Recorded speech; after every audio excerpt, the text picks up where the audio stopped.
Hello, this is Lisa Russick and Misty Lord with the podcast We're All Psychic, and today we have an amazing guest named Barbara. Barbara, would you like to say hello? Hello. And Barbara, hello, Barbara. They all out there going, hello. Hello, hello, hello. And who knows, maybe even Albert Einstein spirit out there is like... Maybe. What are the odds? You'll have to ask him, yeah. So, first of all, we have a question for you, Barbara. Yes. Ask her the question. Sure. Barbara, do you think that we're all psychic? I do. So how'd you get there? Yes. She said, yes, she do. Because the work that I've been doing with Albert Einstein to bring through these maps of human consciousness and unified field theories actually has a component of our sort of spiritual anatomy is called intuition with a capital I. And it's a part of everybody's makeup, everybody's spiritual makeup. Whether we know how to use it, that's a different thing. But It's there innately, and it's a part of how we function just to humans. It is. And anyone who could say intuition is any different than psychic, I guess they just are having semantic issues. Everyone accepts intuition. They all say yes. A mother's intuition and all that stuff. We all agree that exists. So yeah. Yes, absolutely. I think so. Have you always been around that kind of mindset all your life, or did you change your mind and learn about this stuff? Actually, I started out very, very young as in music.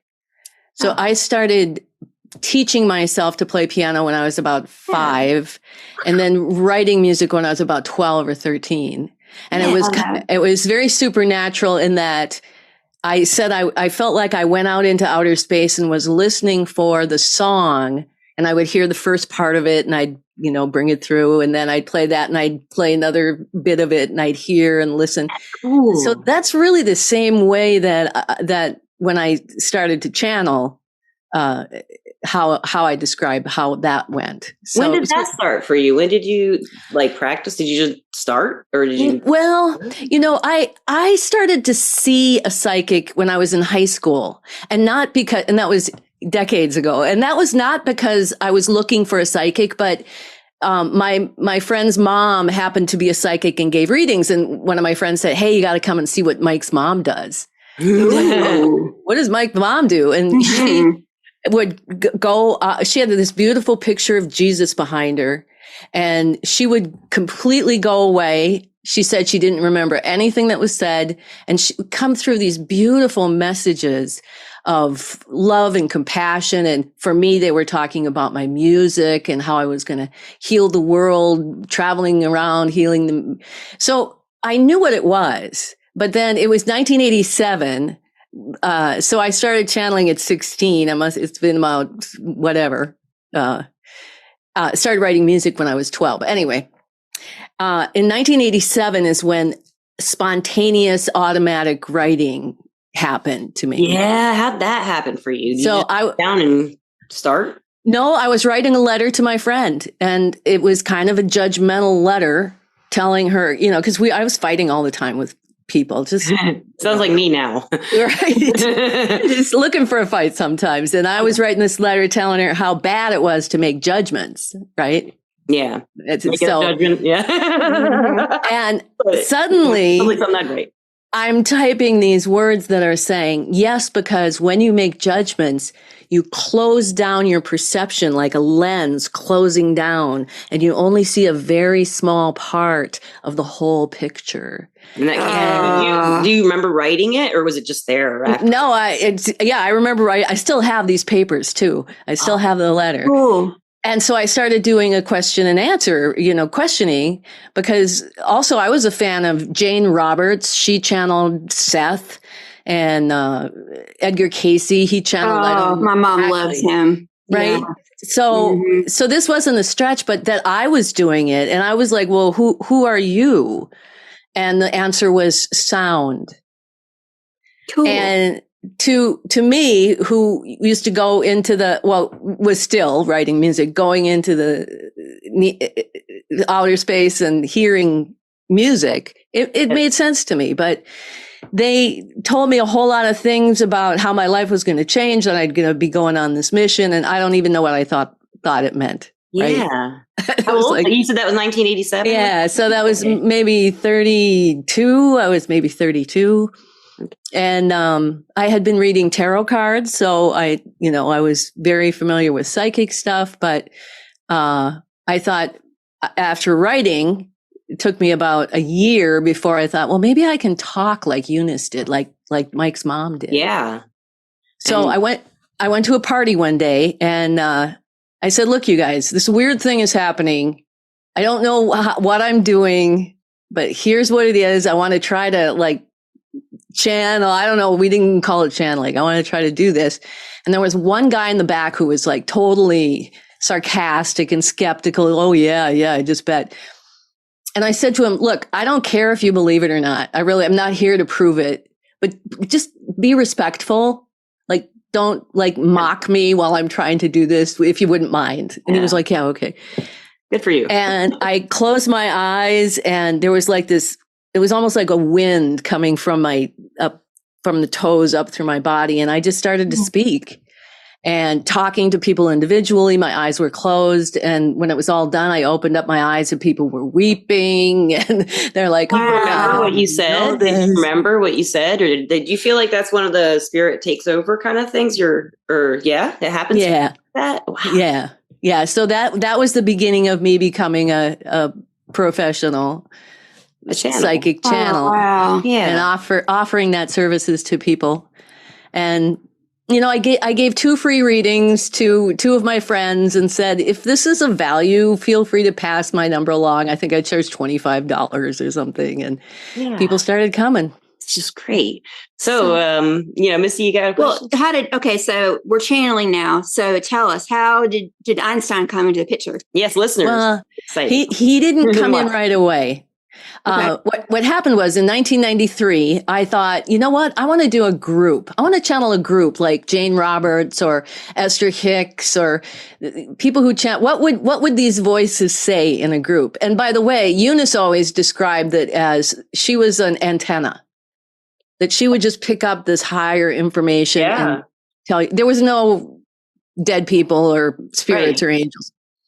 So when I wanted to do this group, I just wanted to know what these voices would say to a group of people. None of my clients seemed too very interested.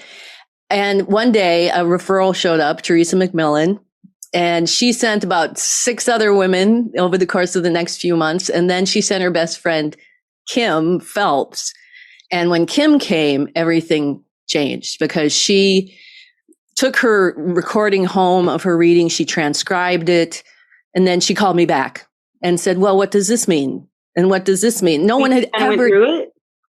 Well, yeah, they started to come to my gigs. And so on our breaks, we would sit and talk about what they were saying. What does it mean when they say, self-love or empowerment or these things? Yeah. So these are new terms then. I guess a lot of people never and I hadn't heard these terms until like maybe 2010 for like most people using them, like self-love and self-nurturing and all this kind of stuff that people started around 2010, 2012. And of course, 2020 hit and everybody's learning. Everybody is. Right. And this being, I think, the year of self-love, this 2023. That makes it easier. Yeah. So, but, so I think probably about the same time, we both had the same realization where I said to myself, here's my group. And they said to themselves, oh my gosh, we've got these 5 other women and us. Maybe Barbara would come and have some wine with us and whatever.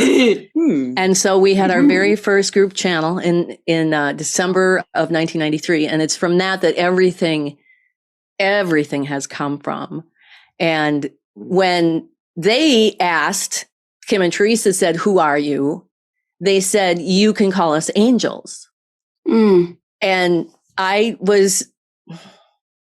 don't know. I was an antenna. There was never anything else like that, but okay, I'm a little skeptical, but let's wait and see. And also what they were telling us was so divine. It was so compassionate and so deeply insightful that I felt like it could have been angels.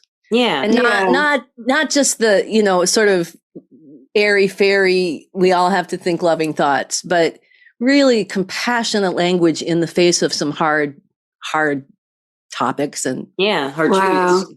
Yeah. Yeah. Things that you couldn't have come up with yourself. Yeah. And you don't remember it until afterwards, and they will tell you. No, I was remembering. Oh, you were. Oh, you start. Okay, this time you're remembering now. Yes. Okay. Now I was remembering. Great. Okay. Yeah. Yeah. And so these angels told us that they were here. They had this revolutionary new process they needed to teach people about how to resolve conflict in this revolutionary way. And it wasn't that they were going to ask us to work for world peace. It was that their theory was, if people could do this and resolve their inner conflicts in this way that they were going to show us, that the byproduct would be world peace, that it would naturally manifest as within, so without, that if enough people could really, but they didn't know because they needed to test it. And you had to have real conflict. You couldn't like play the part of somebody in, you have to really put it to work. What was do you remember what their advice was for the conflict? Oh yeah. It's the whole process that I've been training for decades now called conflict revolution. Oh, cool. And, but we did 6 master sessions, the 3 of us back then, the first groups, 6 master sessions. And those were the 6 kind of steps to peace that they outlined. And then the 3 of us did just a whole bunch of triad sessions and some other sessions.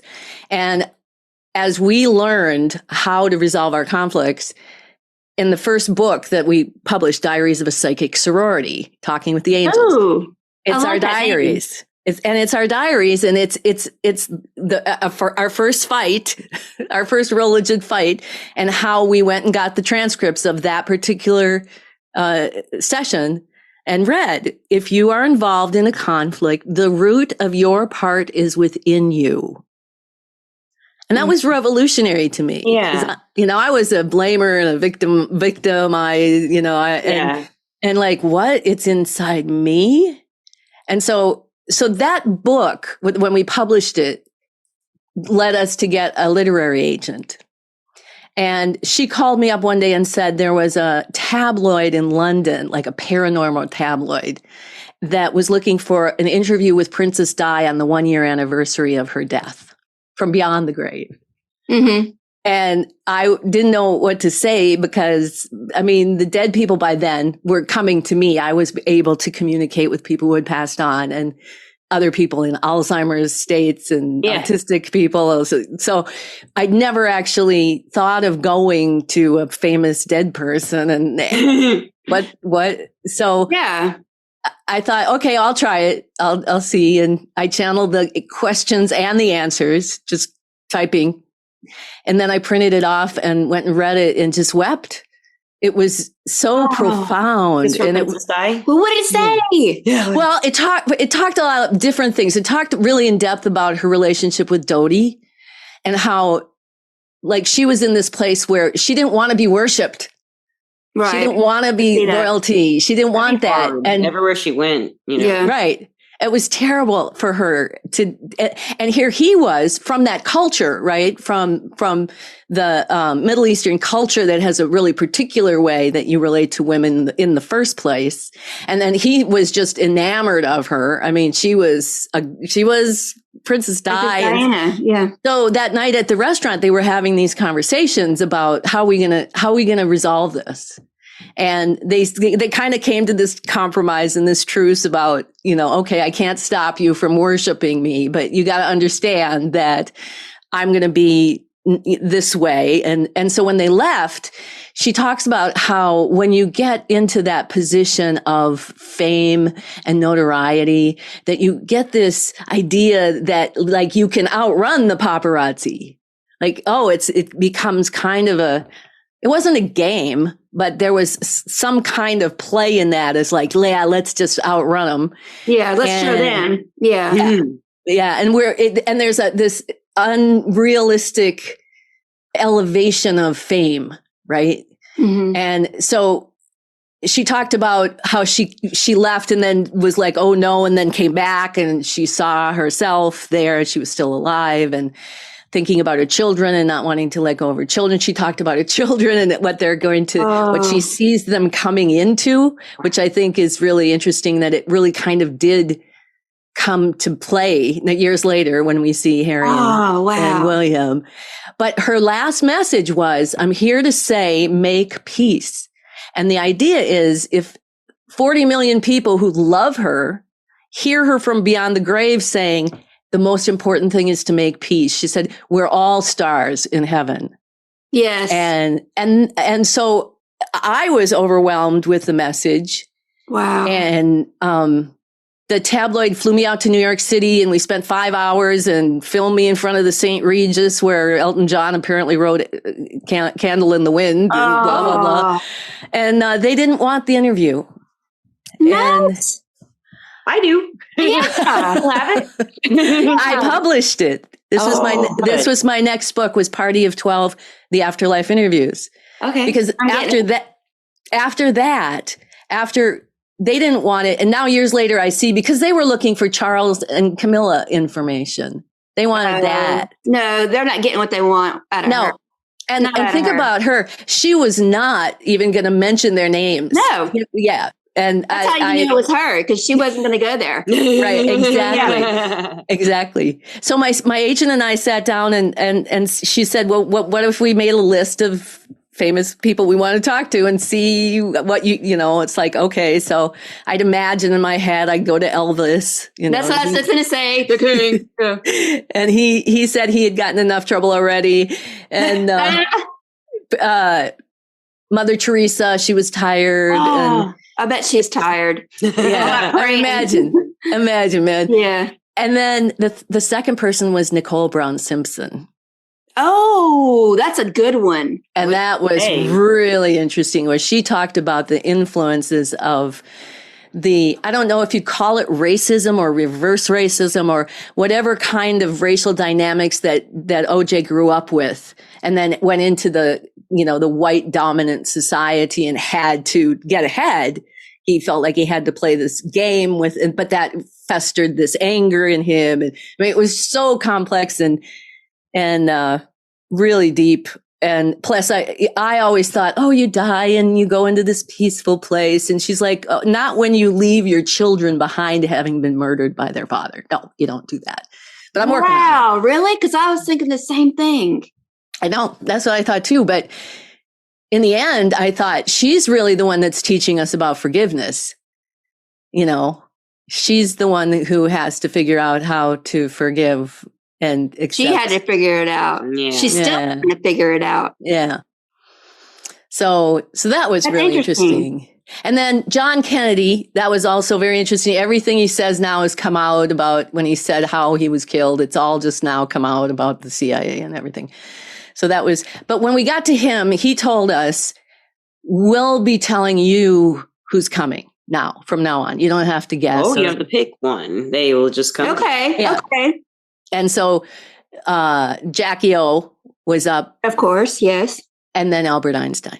Oh. So that's why we are. Yeah. Yeah. We are excited about this. Very excited about the listeners and watchers.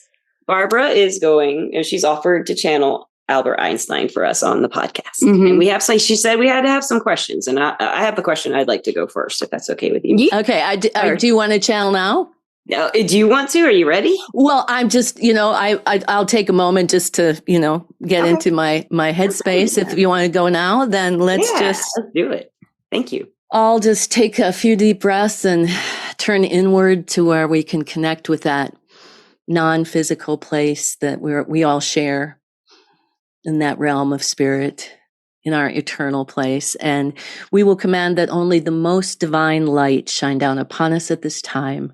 Yes. And let the greatest good be present here. Yes. So if you have questions. Hello, Mr. Dr. Albert Einstein. I'm not sure if you're a doctor or a mister. I would like to know if you think we're all psychic on humans who are living and everything that's living. Oh my, absolutely yes. Thank you very much. That was the first question I had. So the spirit of Albert Einstein does think we're all psychic, Misty. Good. So how did you get to that conclusion, Dr. Einstein? Well, the development of my articulation of the unified fields and these maps of human consciousness that I have worked to deliver through the years via Barbara's channeling were things that I did not have access to when I was living.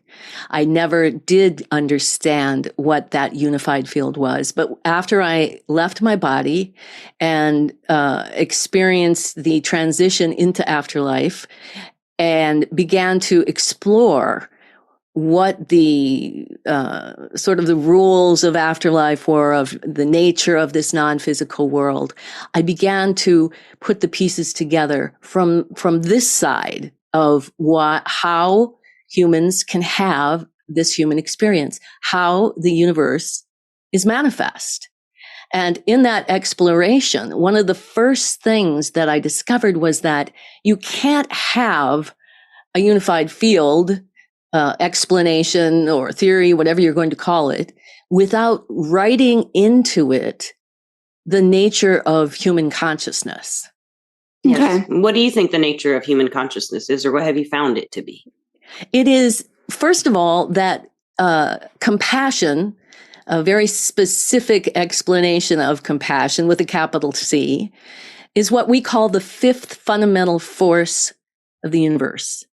So if you know anything about science or may not, there are 4 fundamental forces that are responsible for organizing the manifestation of the universe, of what you experience in the physical world.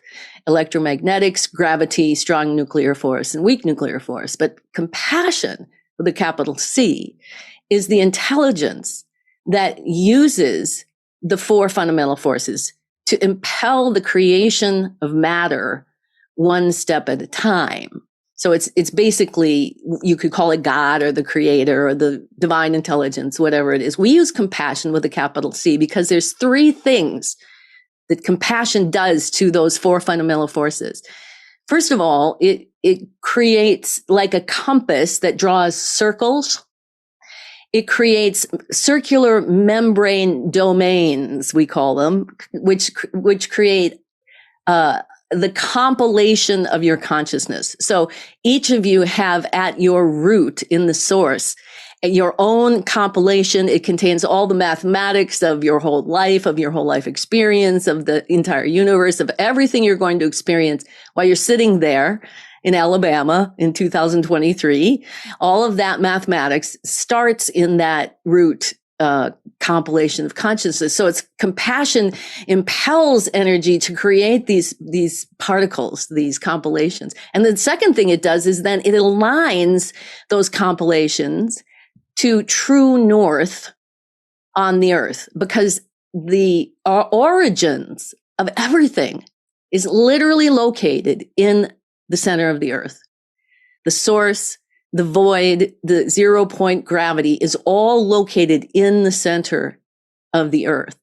And so when compassion impels energy to step out of nothing and create this one point that's you, then it aligns you like a compass, like north and south and east and west, to the electromagnetic field of the earth, you see, so that you're all on the same map. You all have the same key and legend to the map that you're on, and latitude and longitude and space and time. And the third thing that compassion does is it connects your acknowledgement that you are all one being, even though there are many fractals and facets of that one wholeness. You are all one being. And in that structure, in that operating system that has that as its root, there's what we call 3 human dimensions. And these are the 3 dimensions that are needed in order for you to have this human experience, different from the chair or the tree or the computer. And these 3 human dimensions are emotion, intuition, and intellect. And intuition is indeed that part of those dimensions in this operating system that gives you the next most advantageous step for the good of the whole, always. It's always impelling for the greater good. It's always impelling you to take steps, or sometimes it's subconscious. It's impelling your heart to beat, or for you to breathe, that you don't think about, but it's an impelling. And it's really when that energy gets then into the intellect which contains the ego, and the free will, unfortunately, is contained in the ego. And so it's the ego that makes the decisions, but intuition can still be absolutely impelling you to work for the greatest good, but intellect can decide not to. Yes, that is very well said. Intellect can also decide to do it. Yes. Well, I have a question. There's so many questions I have, but I think the basic thing I want to know is if you were to tell us one thing about here on Earth that you didn't know while you were here, that we need to know while we are here, what would it be? It would be that you have the potential in this evolution of consciousness to become aware of how to have mastery over these three human dimensions. And if there were one thing that I would tell all humans is that emotion and intellect have always been wedded. How many times when you're triggered to a deep feeling, do you say, somebody says, how do you feel? And you say, I feel sad because there's been all of these things that have gone on, and this last year and that tomorrow, I don't know. And there's a huge difference between the intellectual articulating of a feeling, of an emotion, and actually experiencing the breadth and depth of emotion. Okay. Because in the take away the human aspect of it, and it's just that when this wave that's flowing from the center of the planet and flowing up to the surface to create the lens in your physical body, which is projecting and then perceiving the universe is coming, everything's coming through you. It all starts within you. When it's flowing up, in order to have that chair, there's some part of the emotional body organ that is programmed to be that chair within you. Mm-hmm. And it moves up in intuition is born, go be a chair, it says. And then your intellect says, oh, that is a chair. It's brown. It's in this latitude, in this longitude, and it defines. So a part of having the human experience is this kind of projection, and that emotion marries itself to the intellect to become those things that you see in the world. However, when there's emotion coming up, and maybe it's darker or it's uncomfortable, and it's triggering these thoughts about potentials in the past and projecting onto other people and making up stories, that's what creates those conflicts as well. So when you can pull them apart and treat them differently, like an intellect and the emotion are as different as the heart and the lungs. They each have different jobs to do. If your lungs are hurting, you treat them one way. If your heart is hurting, you treat it a different way. And what people don't know, the revolutionary part we really feel of this work is when you can feel the entire spectrum of emotion without having it tie itself into thoughts that then project stories onto your your lens. Yes. That's brilliant. So feeling and breathing, moving it through your body. And then how you deal with your intellect, that's a different skill set, right? How do you reduce the fluctuation of your thinking? How do you redirect? How do you master that thought process and keeping those separate? Yeah, it's all about mastering your thought process. So let's just say, for example, if I want to be a successful person in what I'm doing, I have to actually envision that and see it as already happening in order for it to happen? Or how does that work? Not necessarily. There certainly is a intentional process of, we call it intention, vision, and manifestation of things that you want to manifest. But oftentimes, intuition, which is connected to your source, which is so much greater than what your human mind can organize into understanding, really, this part of God within you has a much greater plan for you than what you might think that you want to get. I have a And- question, Mr. Yes. Doctor. I'm still not sure what to Call call me you. Al. Al, what would your advice to kind of integrate the intuition with the mental plane to where they work together and don't misrepresent each other? I guess the mental wouldn't misrepresent the emotional. How would you advise towards that? Be aware all the time of what we're thinking, monitor our thoughts? Or Yes. And in conflict resolution, which we take you through the step-by-step instructions on exactly how to do that, one of the most important is to develop a witness of self. Okay. Every day to be able to step into a witness, and what you're looking to witness through the course of a day is what you're purely feeling, the I am of your feeling, which you could locate in your solar plexus to death. What is intuition impelling you to do? And that is located in your heart. And then what's going on in your intellect, which is located in your head. So when for example, you're standing in line at the supermarket and there's someone in the express lane with far too many items and you're in a hurry and you're standing there making puffing sounds with your thinking, why doesn't it making judgmental? You stop, you step into your witness, you take a breath. And first of all, you move whatever feeling that is, that the anxiety or the impatience, just purely the I am, just started breathing. It's not attached to anything. And then you observe, what are you thinking? Oh, look at me making all these judgments about this person in front of me. Mm-hmm. What if instead of spending time in line, jacking up my anxiety, what if I slowed down, took some breaths, released some of that emotion, and then observe that person? Who is that person? What do they have back home that they're dealing with? How can we help that person? Yes. Yeah. In what way can I help? And at the very least, helping, it means not projecting your emotion and then your thoughts onto them about judgments about who they are. At the very least. I love that. So, Al, would you say that if we were all to embrace this attitude, have an observer of ourselves and our thoughts and monitoring, putting the mind and the emotions together, would you suggest this might bring us all to a more peaceful, everyone on the planet to a more peaceful place? Yes, absolutely. Is that what everybody wants for us in the spirit world? Yeah. Yes. Okay.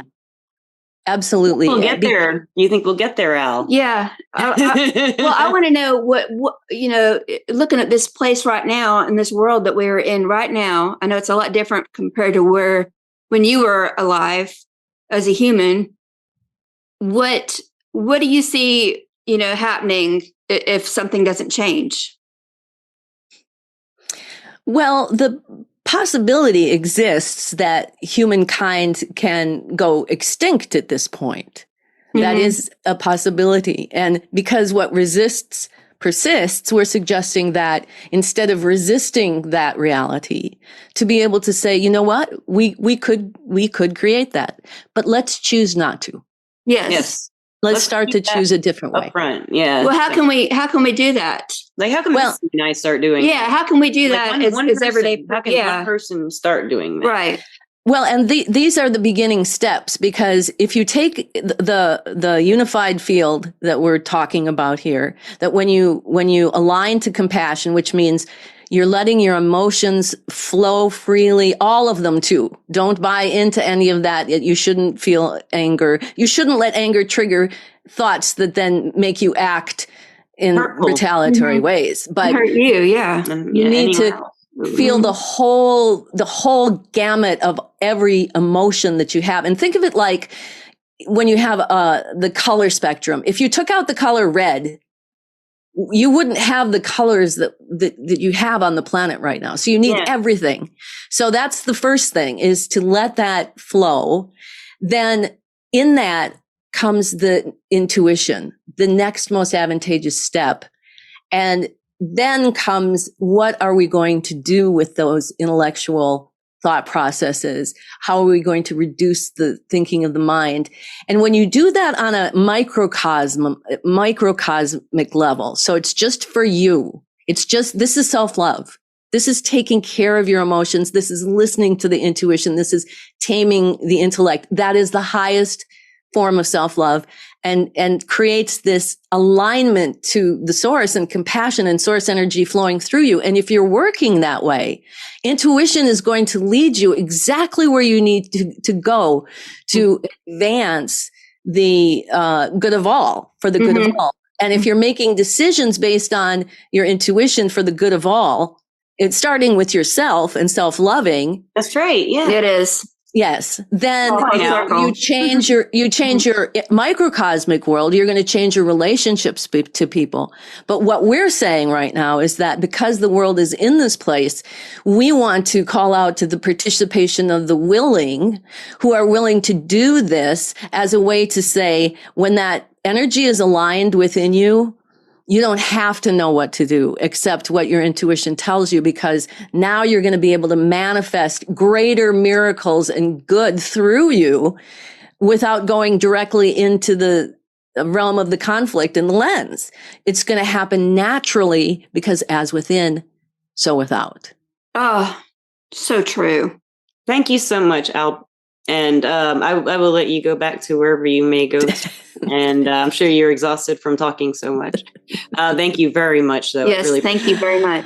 And Barbara's back, it looks yes. like. Oh, Barbara. That was so fun. Thank you so much for that. Yes. It's so brilliant. It's always so brilliant. Just if you can pass on to him how grateful we are that he was willing to come through on the podcast. Thank you. Absolutely. But do you remember what he said? For now, like you do. Okay, and it'll be on recording though, so you'll always exactly. remember it. Yeah. Let's do it a few times. It was a very, very good conversation. It was, and I hope everybody can really listen to this and take a piece of it with them, and at least think about, trying to be good to other people, to yourself, and first. being, and even the thing about the supermarket and feeling compassion for that person in front of you. Maybe they're going through the toughest time in their life. You don't know that. If everybody could do that. Yeah. Just that one thing, gosh, we would have such a better world. Yeah. Yeah. And we're so divided right now. Yes, that's what scares me. That's why I was asking those questions. And I think what I'm finding is that as I get more and more proficient and the world gets crazier and crazier, and I'm more and more challenged to be this peacemaker in this way, I'm more able to go into situations with, you know how it is. You've got a relative or a friend who has suddenly gone off the deep end, whatever it is, whatever side it is, there's a deep end to both sides. You can't say anything because then you're a conspiracy theorist. There's no conversations to be had. Mm-hmm. The challenge for me, and that's so exciting, is to get in that neutral state. He's talking about aligning to true north. If you look on a compass, true north is 0 degrees. So that very neutral state, and go in with this open mind and this breathing, owning my emotions. They're going to trigger me, but I'm not going to project them on. I'm going in there intentionally to see, how can I be a peacemaker here? Yeah. Because do you want to be right, or do you want to make peace? Because I want to make peace. Yeah. And we'll get different results depending on what we want to do. And sometimes I get in those places. I spent most of my life trying to prove that I was right. Oh yeah. Haven't we all? Yeah. Yeah. But now that I'm self-loving, I don't need that external validation for you to tell me that I'm right. Yeah. And now that you're doing that, everything is falling into place with you in your life. Correct? Yes. That's kind of what he was saying. Yeah. When I asked him, how do you get to that point, to be basically the best person that you can be? That's what it's about, is having the compassion, and then everything else will come to you. Yeah. Well, and we forget that, and thinking like, I took a lot for me personally to have compassion with my thoughts towards myself that are not positive. Yes. First. Yes. And then other people, if I'm feeling like, angry and I'm not really sure why, I make assumptions, a lot of people do. I'll make an assumption and it's a negative one, and maybe that's not really what's happening. So step back and look at those assumptions. Yes. Thank you for that. And try to change it. Work on. I listen to this podcast a lot. So, Right now, I would like to thank our sponsor, Everclear. Everclear is an advice app and a website, everclear.com, where you can get advice from psychics and empaths so you can get the clarity you need to create the life you deserve. And lastly, or not lastly, I have a few more things, Barbara. Where can listeners find you? Do you have a website or anything like that? I do. I have a bunch of social media. I've got a website, Barbara With, and my last name is With, like the preposition, Barbara With. I also have synergyalliance.llc, and that's everything. That's all the books. That's the whole entire library. Yes. It's all the services, the readings. And then I also have partyof12.com, Party of 12, which was my website for probably a decade. So there's just archives on there of, and I have so much free. I also have a YouTube channel, Barb With, just so much information that's free and accessible that I wish people would go and explore and make use of. And listeners and watchers, I will put this in the description of the podcast, and you can just go on through and find her stuff, find out about all this wisdom she's acquired from. And you can book a reading too if you'd like. Yeah. I've got a 2-for-1 on. Are you on Instagram too? I'm not. I'm on Twitter, Psychic Sorority on Twitter. Okay. We'll get all your places. They can find you all their places that you're connecting through. Such a joy you were. Yeah, you're great. And do you have any advice for listeners who maybe they are starting to channel for the first time and they're not real sure about if it's really happening or not? And how would you they have to find that validation within, plus practice, but how would you suggest that they find that for themselves? One of the things that was really helpful when I was learning tarot cards, and also getting readings from Eunice, is that I would do a spread with of tarot with a very specific question, and I'd write it all down, and then I would write down what I thought it meant. Like, oh, this is what I think is going to happen. And then I would set it aside, and then I would go through however much of life to see, oh, what did that really mean? Yeah. And that way I was able to kind of start to get a feel between, because we have this idea that we hear the prediction or the future focused thing, and then we want to project. Yes. And does that get in the way? So that was a good way to do it.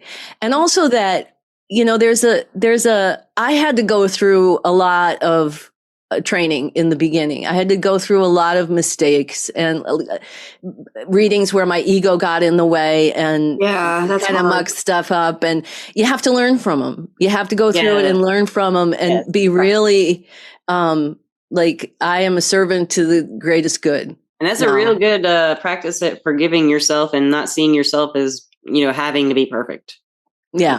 And a lot of people put a lot of pressure on themselves in working with energy and working with cards or anything to be great at it right away. And if they aren't, they feel pretty bad. And it's hard. Yeah. Spoken with, or, who they talk about when they first started out on the podcast, building that internal validation, for themselves before they don't have to find it anywhere else. Getting that ego out. Yeah. And it's also I think working with friends and people who can say, well, actually, and they're give good advice, and they won't be like, I messed it up, Right. That's good advice. A good way to do it with people who are open-minded and want to work on that compassionate side, I would say, and try to integrate the behavior thinking, the trained thinking into a compassionate way of thinking. I love that. Thank you. Yeah. And, if you ever want to come back and channel again, we would love it. We'd love it. Oh, I will absolutely come back, you guys. Please. Thank you so much. And keep up your good work too, because we're trying. We have a lot of podcasts coming up this week. So we're trying. We're just going to let the greater good take over. Yeah, that's right. and it will happen. Barbara, thank you again. And Misty, I love you. Thank you. Thank you, Lisa. And Barbara, thank you. And listeners and watchers, we love you as always. Yes, we do. We love you. We love you. We love you. And have a great day wherever you may be. Peace out. Bye.